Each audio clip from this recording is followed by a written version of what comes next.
যে আরো যাক, আরো যাক, আরো যাক, আরো সময় হোক, আরো সময় হোক, আরো প্রয়াস করুক, আরো প্রয়াস করুক, তারপরে পরিবর্তন হবো। কোন আশায় আপনি বলেন আমাকে? এর ভাই বলেন না। তাহলে কেন এখনো গাফলতের জিন্দেগির মধ্যে কেন পড়ে আছে? কেন পড়ে আছে? যুবকদেরকে বললে কত অজুহাত বের করি আমরা। অনেক মুরব্বী আছে, মুরব্বীদের ক্ষেত্রে অনেক অজুহাত আমরা বের করি। কেন ভাই এগুলো কেন করি? এই জন্য আমি আপনাদের কাছে বলি যে ভাই আর সময় বেশি নেই, চিন্তা করেন কখন জানি শুনবেন আমি দুনিয়াতে নাই, কখন জানি শুনবেন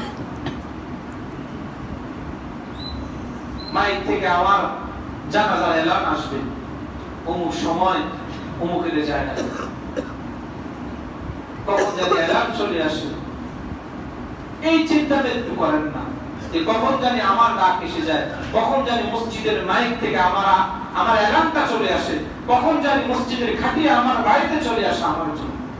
একটু চিন্তা করেন ভাই। জন্য আমার কখনো যদি এরকম যদি হঠাৎ যদি সংবাদ আপনাদের কাছে চলে আসে, কমপক্ষে আমার আবদার হলো আপনাদের কাছে এতটুকু, ও ভাই এতটুকু আবদার করে যাই, সেটা হলো কমপক্ষে আমার জন্য একবার সূরা ফাতিহা, তিনবার সূরা ইখলাস পড়বেন। এটা আমার কাছে, আমার আপনাদের কাছে আবদার, আপনাদের কাছে আমার জন্য করবেন। কারণ কখন চলে যায় এটা তো বলা যায় না। আরেকটা কথা আপনাদেরকে বলি, সেটা হলো দীর্ঘ সময় পর্যন্ত প্রায় 9 বছর 8 বছর পর্যন্ত এই মসজিদে আছেন। অনেকের সাথে উঠা বসা চলাফেরা, অনেকের সাথে অনেক কথায় মন কষাকষি, অনেকের সাথে রাগারাগি, অনেকে আমার কথায় মনে কষ্ট নিয়ে গেছেন। যদি বা অনেক ক্ষেত্রে ইচ্ছেই হোক অনিচ্ছেই হোক বলছি হয়তো, কিন্তু আমার এই কথা আপনি মনে কষ্ট নিয়ে গেছেন। ভাই আজকে বলি আপনাদেরকে, হয়তো বা কখনো এই সুযোগটা পাবো না, এরকম সবাইকে হয়তো এরকম ভাবে পাবো না, সুযোগও পাবো না। আমি আপনাদেরকে বলি, আমাকে আল্লাহর দিকে তাকায় আমাকে মাফ করে দিয়েন।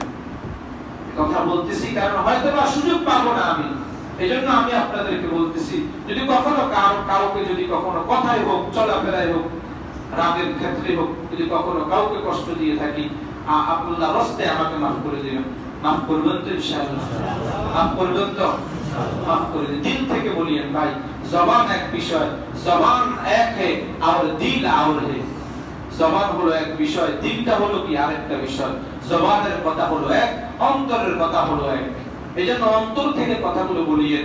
আমরা অনেক সময় কথা দিয়ে আমরা জবান থেকে দিই আমরা, কিন্তু দিল থেকে কথাগুলো আমরা দিই না। এজন্য দিল থেকে কথাগুলো না দেওয়ার কারণে আমার কাজটাও আমি করতে পারি না। এজন্য দিল থেকে বলিয়েন, দিল থেকে বলি আপনাদেরকে যে আমাকে মাফ করে দিয়েন। আরেকটা কথা হলো, যাদের মা বাবা দুনিয়াতে আছে, মা বাবাকে কষ্ট দিয়েন না, মা বাবাকে কষ্ট দিয়েন না। যাদের মা আছে কষ্ট দিয়েন না, কষ্ট। ও ভাই চলে গেলে বুঝবেন, চলে গেলে বুঝবেন, বুঝছেন? চলে গেলে বুঝবেন। যার নাই সে বুঝে, যার নাই সে বুঝে ব্যথা কি।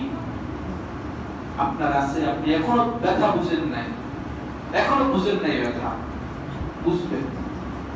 অনেক ক্ষেত্রে হয় মা এবং স্ত্রী একসঙ্গে থাকার কারণে উভয়ের মধ্যে অনেক সমস্যা হয়, অনেক কথা কাটাকাটি হয়, মন মালিন্য হয়।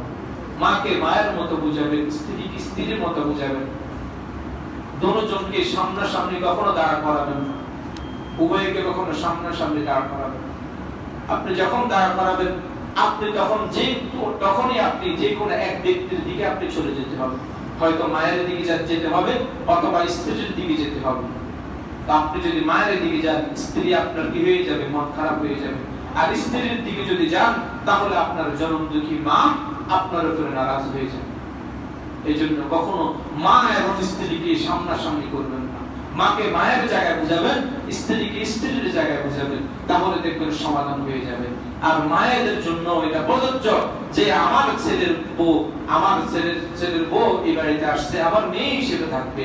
আমার এই স্ত্রী ওইটা মনে করবে আমার শাশুড়ি না আমার মা। এই জন্য বলি ভাই, কষ্ট দিয়েন না, মা বাবাকে কষ্ট দিয়েন না। মা বাবাকে কষ্ট দিবেন, নিজের আখিরাত বরবাদ করবেন। হুমা জান্নাতুকা ওয়া নারুকা, আল্লাহর হাবিব বলেন তোমার মা বাবা তোমার জান্নাত, তোমার মা বাবা তোমার জাহান্নাম। আল্লাহর হাবিব বলেন রিজাল রাব্বি ফি রিজাল ওয়ালিদাইন ওয়া সাখাতুর রাব্বি ফি সাখাতিল ওয়ালিদাইন।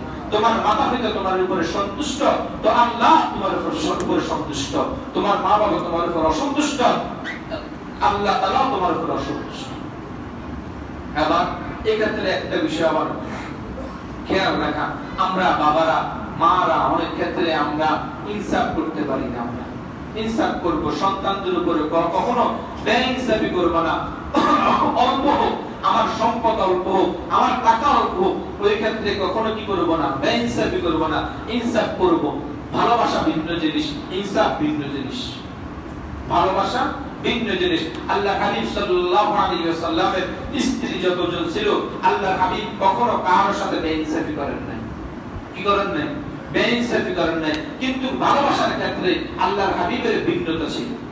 আল্লাহ রাসূল বলেন যে অন্তরটা আমার নিয়ন্ত্রণে নাই, এটা কার নিয়ন্ত্রণ? আল্লাহর নিয়ন্ত্রণ। তো ভালোবাসা তো আসে কোথা থেকে? অন্তর থেকে আসে। এটা তো আমার নিয়ন্ত্রণে নাই, এটা তো আল্লাহর নিয়ন্ত্রণ। এইজন্য নিজেকে পরিবর্তন করেন, নিজের পরিবর্তনটা নিজে দেখেন। এর ভাই রমজান তো চলে যাইতেছে, আমি আফসোস রাখি এই কথাগুলো বলতে